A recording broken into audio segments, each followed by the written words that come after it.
오늘 말씀의 제목이 풍부와 궁핍에도 자족하며 사는 비결입니다. 자족이라는 뜻이 상황과 환경에 관계없이 스스로 만족한다는 뜻이죠. 만족하는 거죠.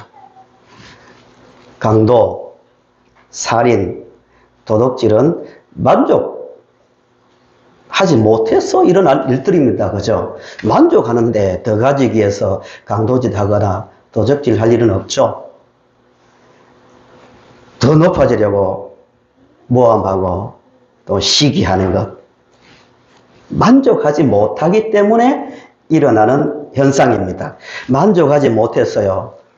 자신에게 원망하고 또 좌절하고 분노하고 한탄하고 또 불평하며 인생을 다 허비해버리는 사람들도 있습니다.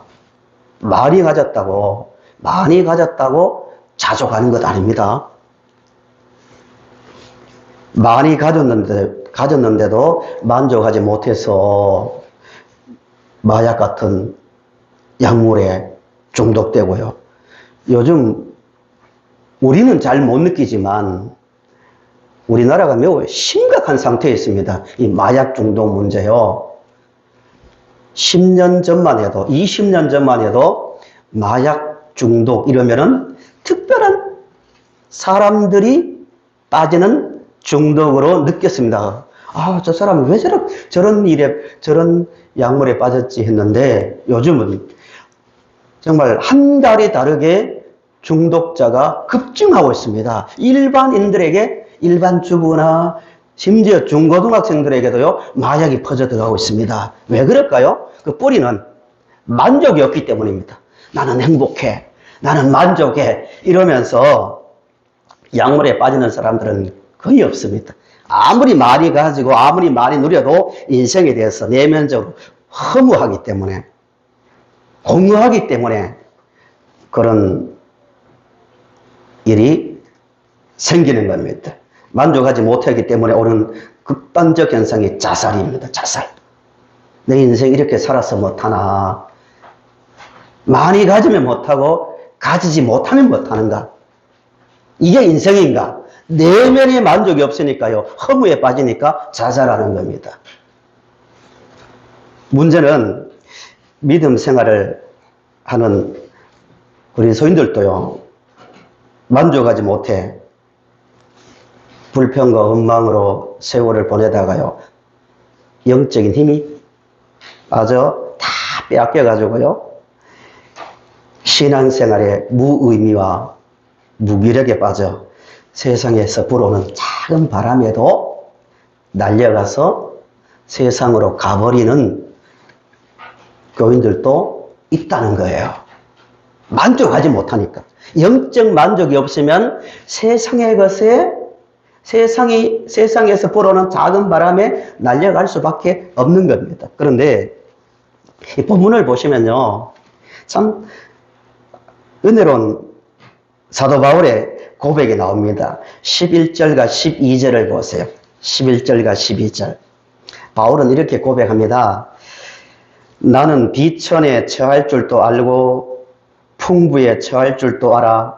모든 일, 곧 배부름과 배고픔과 풍부와 궁핍에도 처할 줄 아는 일체의 비결을 배웠노라 라고 말합니다.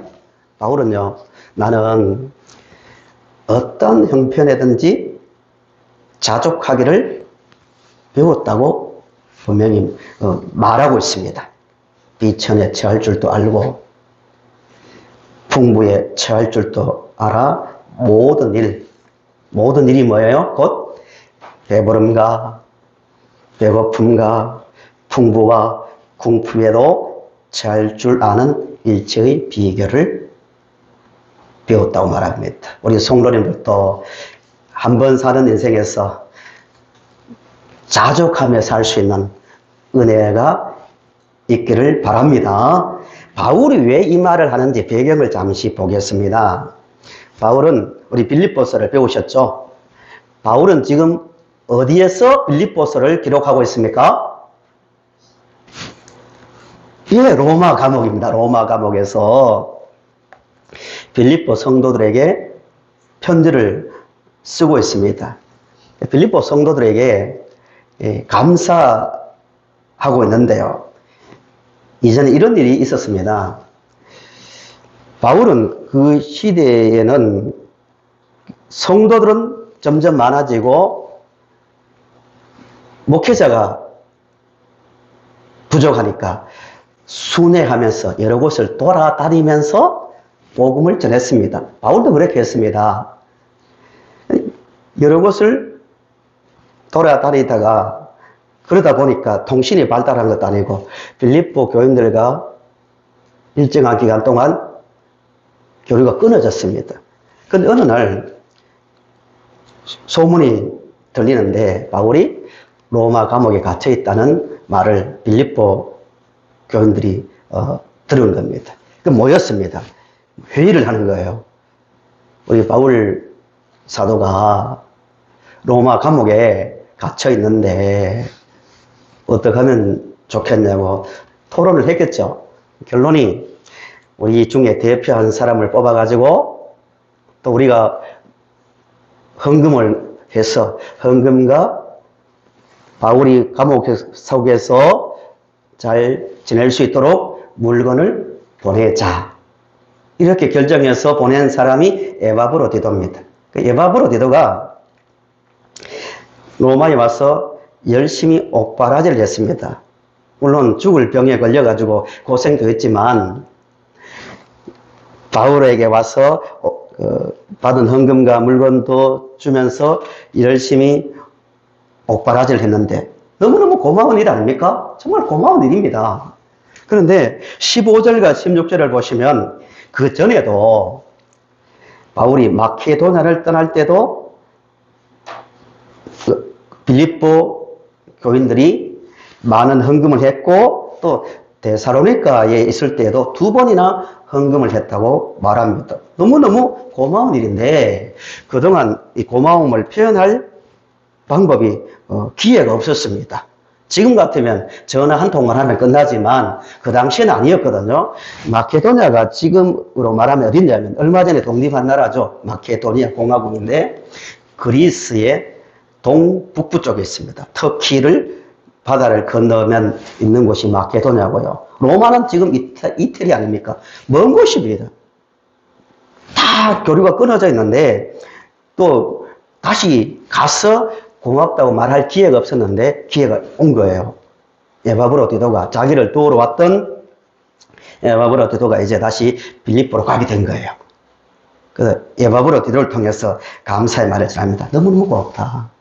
한 번도 아니고 그때 데살로니가 있을 때도 도왔고 마케도니아에 있을 때도 도왔고 또 내가 로마 감옥에 있을 때도 도와준 것 고맙다 했는데 고마움의 말을 하면서 바울 마음속에 이런 생각이 든 거예요. 어떤 생각을 했냐면은 바울이 예전에 빌립보에 있을 때 늘 이렇게 가르쳤습니다. 뭐 다른 교회에도 마찬가지죠. 성도 여러분, 하나님께서 우리가 먹고 사는 문제를 책임지십니다. 아멘이죠? 아멘? 예. 걱정하지 마세요. 우리에게 착한 일을 시작하신 그분은 세상 끝날까지 인도하십니다. 하나님께서 우리의 필요를 다 아십니다. 걱정하지 말고 믿음으로 살아가십시다 하고 가르쳤단 말입니다. 그런데 빌립보 교인들이 자기를 보면서 이런 오해를 하지 않을까 생각을 한 거예요. 뭐냐면은 감옥에 갇혀 있는 바울을 보니까 역시 이 말씀과 현실은 달라. 바울 봐. 우리가 도와주기를 초조하게 기다렸을 거야. 우리 안 도와주면 정말 그 비참하게 감옥에서 지내면서 절망했을 거야. 이런 생각을 할 거라는 생각을 바울이 하고 있는 거예요.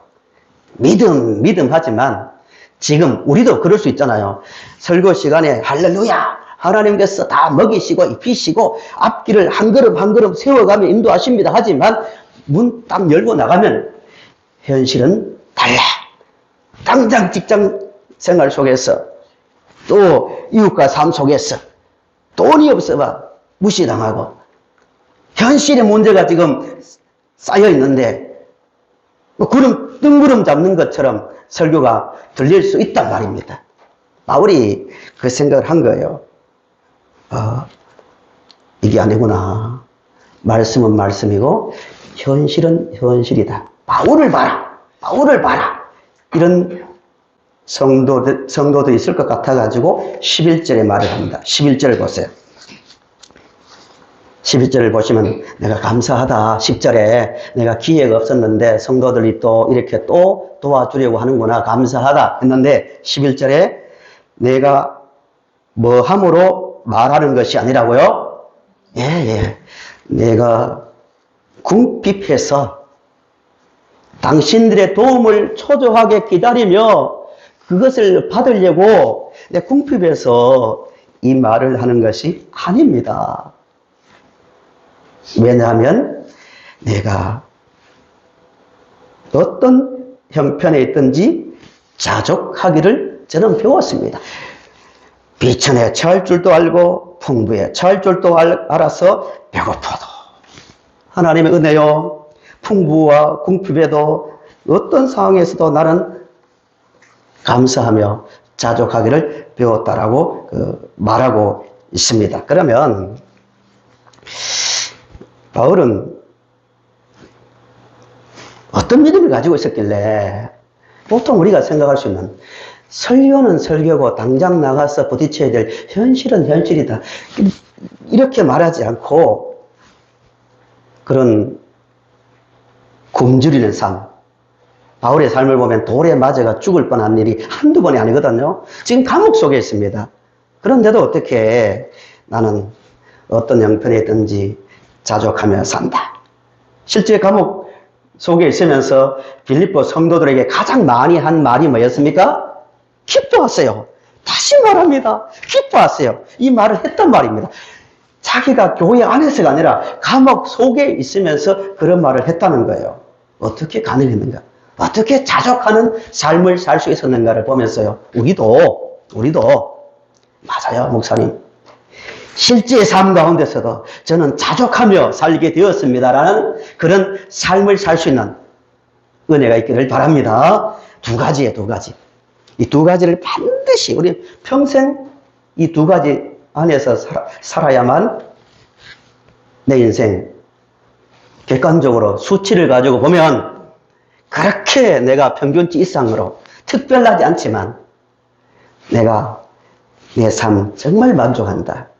나는 복받은 사람이다라고 말할 수 있으려면 두 가지가 있어야 됩니다. 첫째는 하나님의 인도에 대한 신뢰입니다. 첫째가 뭐라고요? 하나님께서 나의 인생을 인도하고 있다는 그 믿음에서 자족이 나오는 거예요.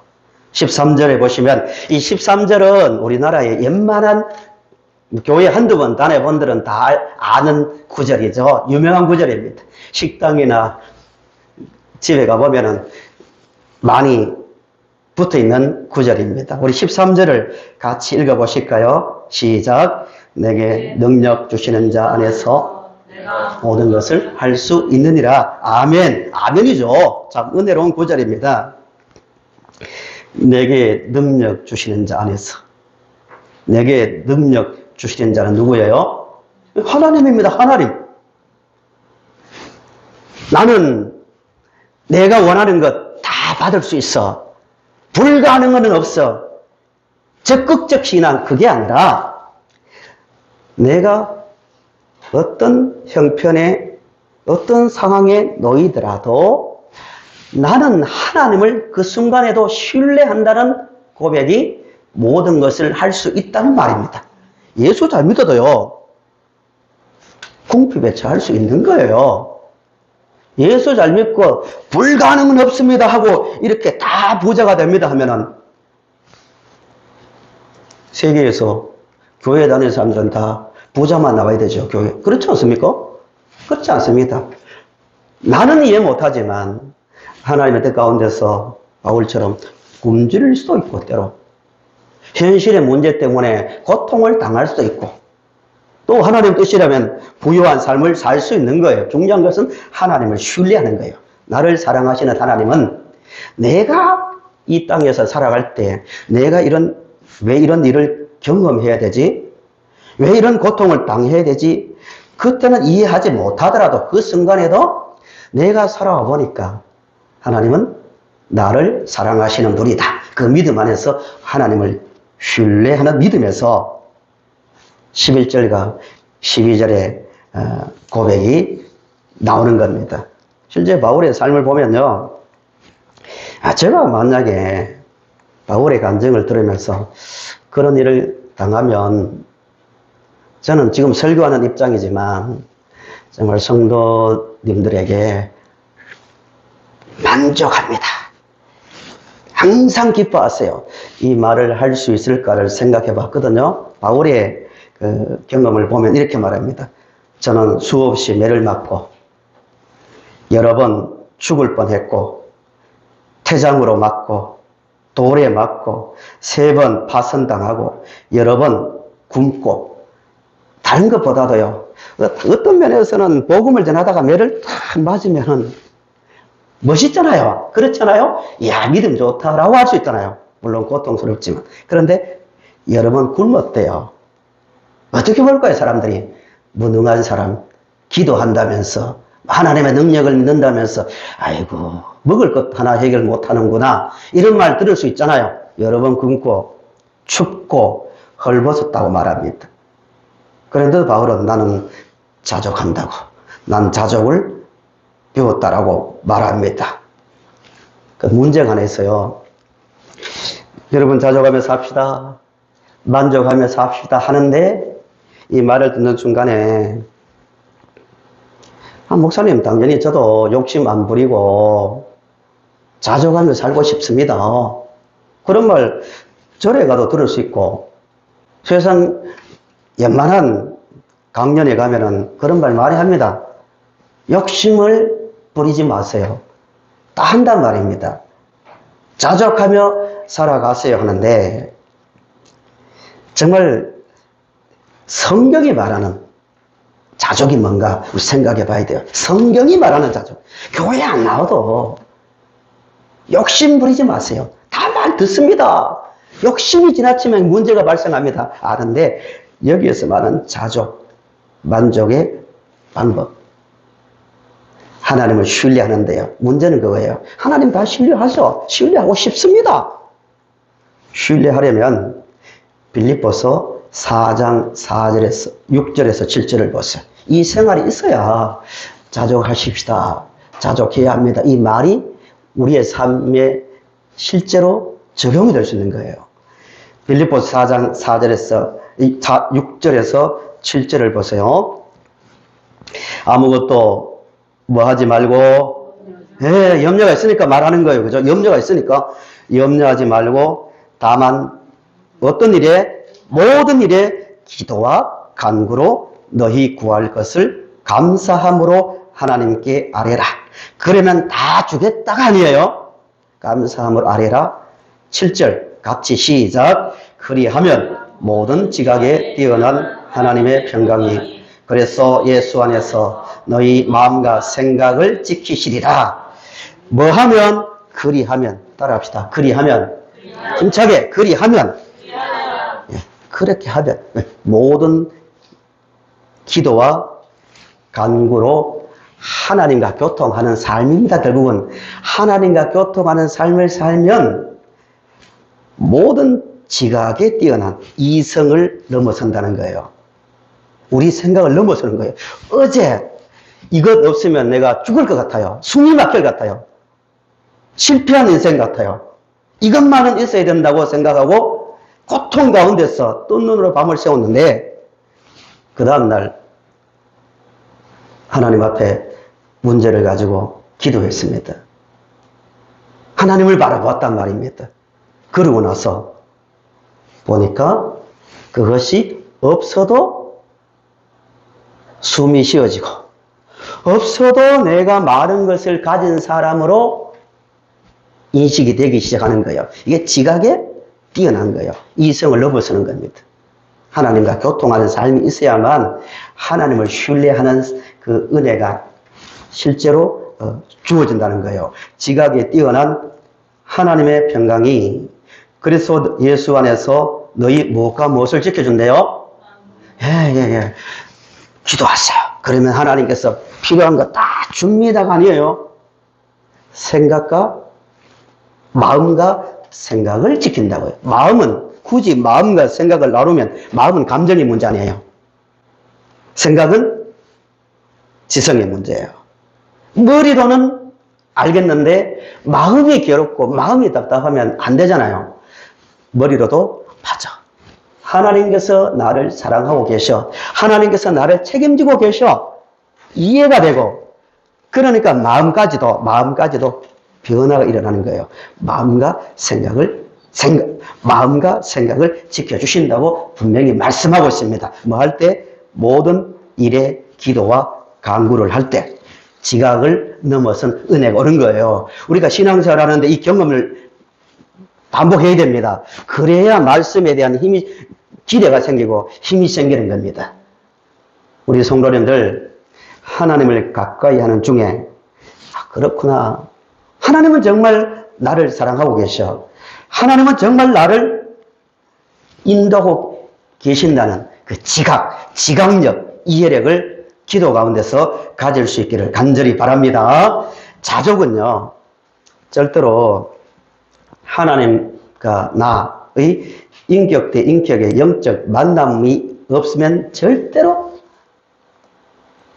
자족을 할 수 없습니다.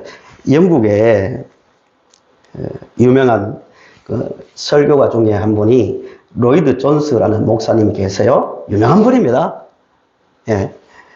웬만한 분들은 그분의 설교나 가르침에 대해서 몇 권의 책을 다 가지고 있을 정도입니다. 목회자라면. 그분이 이런 말을 했습니다. 하나님을 신뢰하며 살아가는데 잘못된 방법이 있다. 그것은 모임에 의존하는 것이다. 잘 이해하셔야 돼요. 목사님, 모이는 것을 별로 중요시 생각 안 하시네? 한 번씩 빠져야지. 이렇게 하면 안 된다는 거예요. 모임 정말 중요합니다. 기독교는 모임의 종교입니다. 시작부터. 그런데도 이 목사님은 하나님을 신뢰하며 살아가는데 모임에 의존하면 안 된다고 분명히 말합니다. 왜냐하면 하나님과 1대1의 나와 하나님입니다. 나와 하나님의 사이에 인격적 만남이 없이 종교 모임에서 만족을 누리며 그 분위기의 힘으로 산 사람은 언젠가는 한계가 온다는 거예요. 그러니까 교회, 현대교회가 조심해야 될 게 특히 대형화된 교회입니다. 모든 게 갖춰져 있잖아요. 틀도 갖춰져 있고 분위기도 좋고 파이프 오르간 빡 울리면서 그 분위기 자체에 젖어 있는 종교 생활은 때로 물론 그때 눈물도 흘리게 할 수 있고 막 기쁘게 웃음도 주지만 시간이 지나면서요 점점 거기에 무뎌지면요 교회를 이탈해 버립니다. 우리나라에 그런 현상이 많이 일어나고 있잖아요. 선교 초기에는 교회에 오면은 세상에서 누리지 못하는 재미나는 애들이 정말 많았거든요. 문화적으로 앞섰단 말입니다. 교회가 더 먹을 것도 많고 누릴 것도 많고 즐길 것도 많이 있었거든요. 그런데 점점 세상이 살기 좋아지니까 세상이 좋은 게 더 많거든요. 그런데 따라가는 거예요. 종교 분위기, 교회 분위기에 젖어 있는 것으로 신앙생활이 만족된 사람들은요, 언젠가는 신앙이 무너지게 되어 있습니다.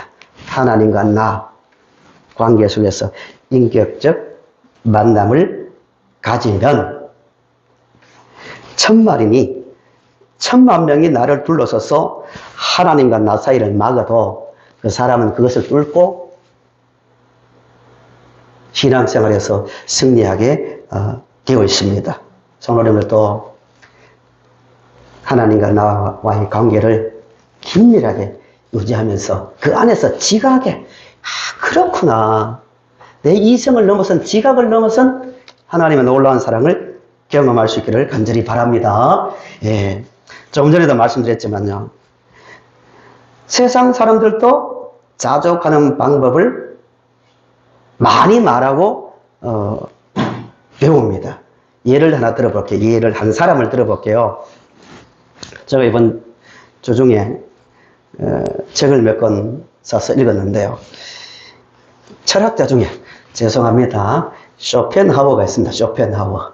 목사님, 뭘 쇼펜하우어까지 이야기합니까? 머리 아프게 그런 것까지 알아야 됩니까? 이러지 마세요. 예, 쇼펜하우어에 대한 책이 있는데요.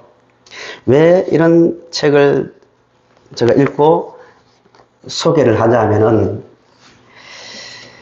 세상이 말하는 자족과 성경이 말하는 자족이 어떻게 다른지를 알게 하기 위해서입니다.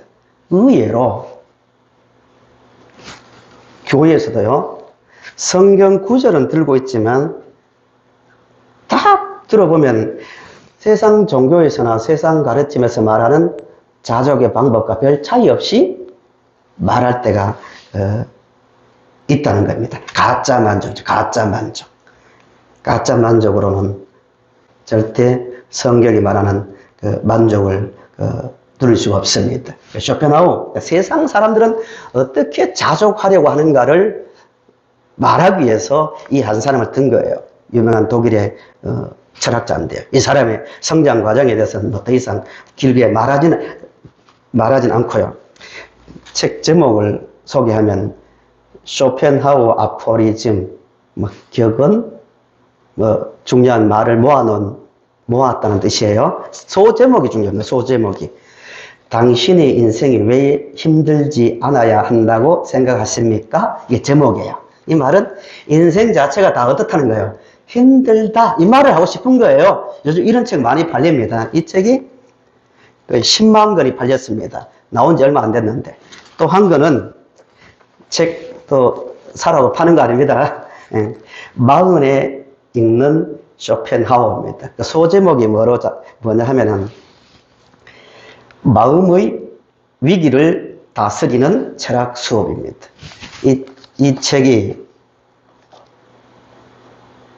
작년 9월 7일 날 일세관 왔는데 올해 2월 달에 145세를 찍었습니다. 145판을 찍었단 말입니다. 세상 사람들이 얼마나 인생의 고통, 인생의 이 만족의 문제에 대해서 관심을 많이 가지고 있는지 알겠죠? 교보문고에 가보시면요. 이 책이 베스트셀러에 올라와 있습니다. 쇼펜하우어. 쇼펜하우어가 이 영향을 받은 사람이 얼마나 많은지를 한번 소개해 보겠습니다. 철학자 니체, 키에르케고르, 몰라도 좋습니다.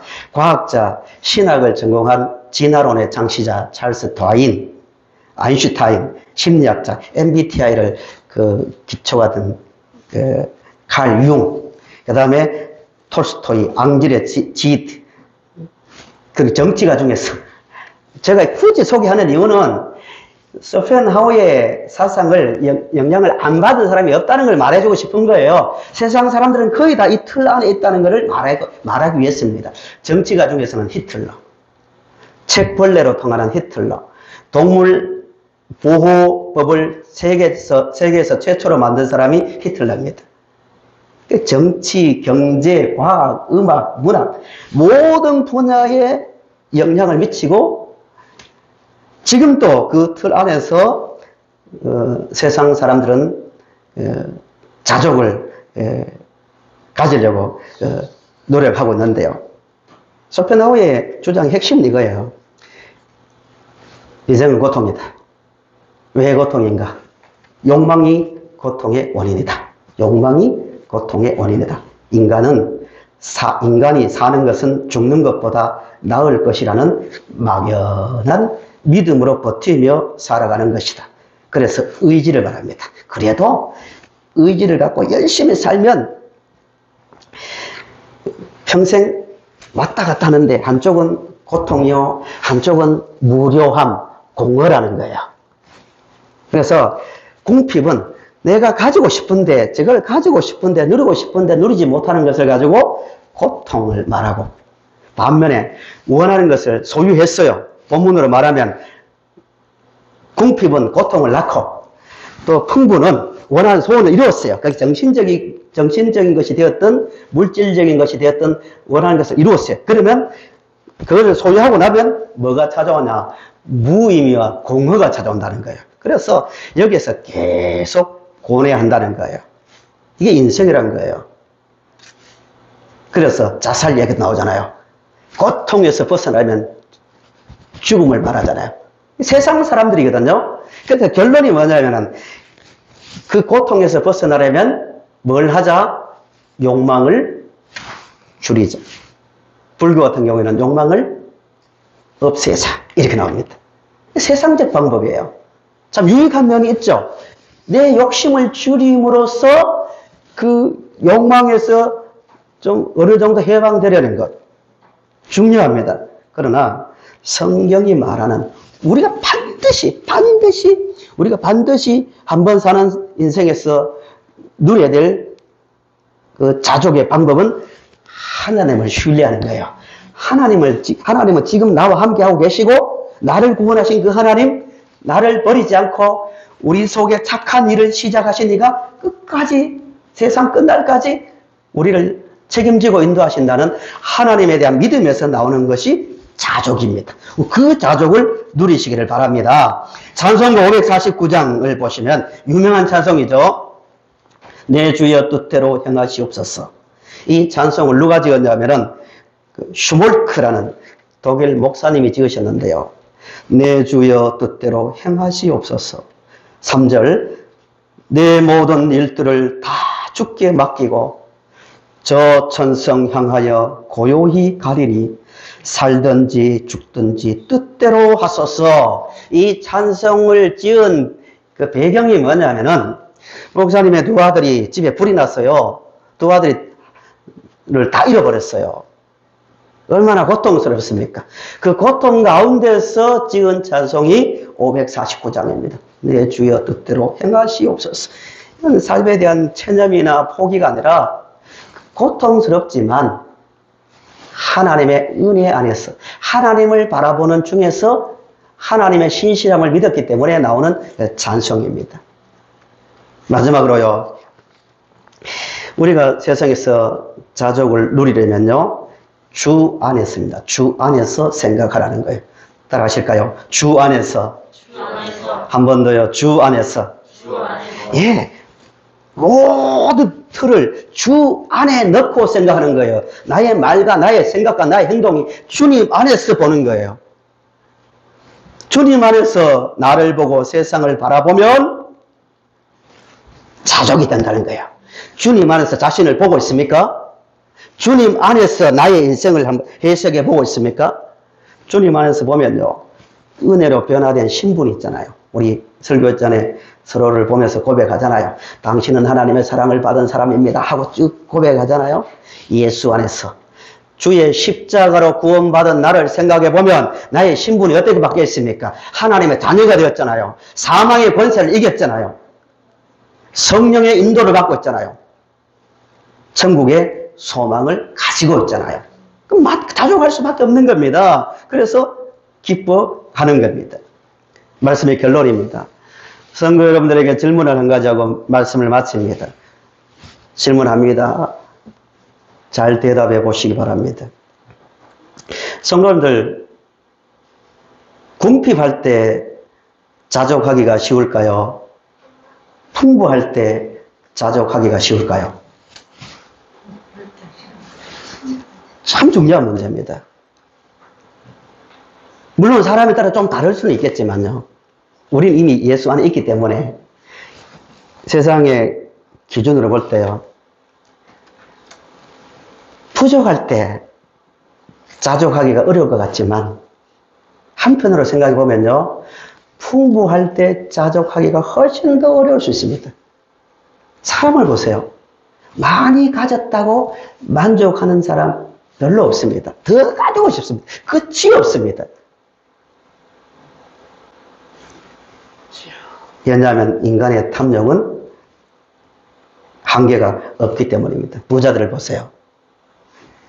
계속 풍부할 때 하나님을 의지하고 하나님 주님의 은혜가 아니면 살 수 없습니다. 그런 간절한 마음 품기 힘듭니다. 배부르면 하나님을 의지하기가 더 힘들 수도 있습니다. 그러나 바울은 양쪽을 다 말하잖아요. 내가 풍부해도 거기에서 자족하는 삶을 배웠고 부족해도 자족하는 삶을 배웠다는 거예요. 그 유일한 방법은 하나님 안에서 하나님께서 나의 구원, 하나님께서 나를 인도하고 계시고 사랑으로 인도하고 계시고 주께서 나를 구원하셨던 은혜의 눈으로 나 자신을 바라볼 때만 양쪽이 가능한 거예요. 아이고 풍부 세상 것 마음대로 누리고 원하는 거 다 가져도 주님 안에 있는 그 가치, 그 은혜가 더 크니까 예수 믿음으로 오는 것이 더 좋으니까 세상 것에 마음이 안 뺏기니까 거기에서 자족할 수 있고요. 또 부족해도 내가 예수 안에서 이미 받은 것이 있으니까 자족할 수 있는 겁니다. 성도 여러분, 우리는 이미 자족하며 살 수 있는 완벽한 조건을 다 가지고 있습니다.